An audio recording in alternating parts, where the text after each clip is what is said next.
And today, Transportation Secretary Sean Duffy will unveil his plan to modernize the FAA and revamp the air traffic control system. Recent incidents have put the system under the microscope, with a new report saying the U.S. experiences 1,000 air traffic control failures every week because of old equipment. Former Chief Operating Officer of the FAA, David Grizzle, joins us now. David, thank you for getting up. This is such an important story, with millions of flyers around the country worrying about what is really the situation, how safe it is to fly. But let's start with, how did we get here? This is a process that has been decades in the making.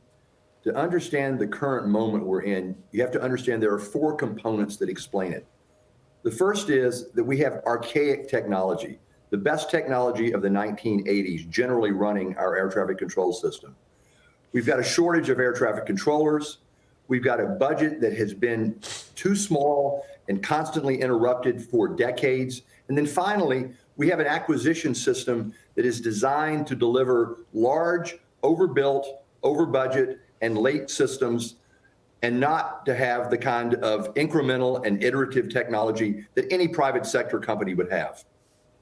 So, David, let's show our viewers. Back in September, the GAO reported that 76 of the FAA's 138 air traffic control systems were deemed unsustainable or potentially unsustainable, and 105 of those systems were deployed over 20 to 60 years ago. So when you consider the magnitude of the problem, can Sean Duffy turn this around?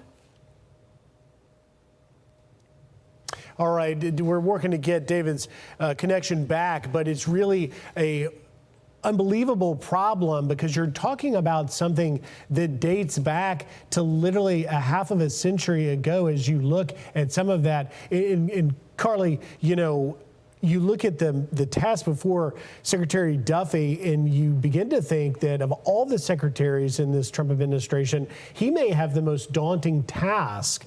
And you know, when you hear things like there are floppy disks still in use, I'm 54 years old. I can barely remember when we used floppy disks, and you know that many of the younger generation of employees, and they have a higher shortage, are you know, perplexed by this. And you know, we're working to see if we can get Mr. Grizzle back, because I think the question that also needs to be asked in this conversation is, could former Transportation Secretary Pete Buttigieg done more? Did he drop the ball on his watch? Because it's clear that this problem is not a one-term problem.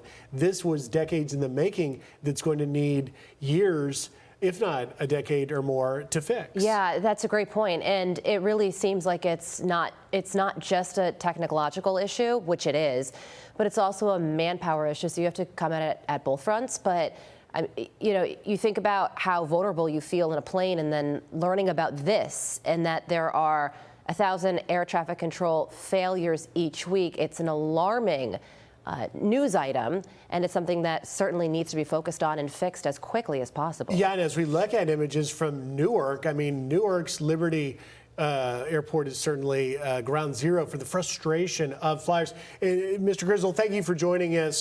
Sorry about those connections, monitoring communications, but I just want to ask you quickly before we have to let you go, could former Secretary Buttigieg done more to have fixed this problem?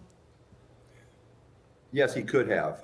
And so could have secretaries long preceding him. Again, this is a process. This is a problem that's been decades in the making.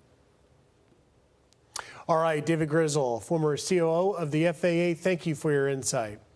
I'm Steve Doocy. I'm Brian Kilmeade. And I'm Ainsley Earhart. And click here to subscribe to the Fox News YouTube page to catch our hottest interviews and most compelling analysis.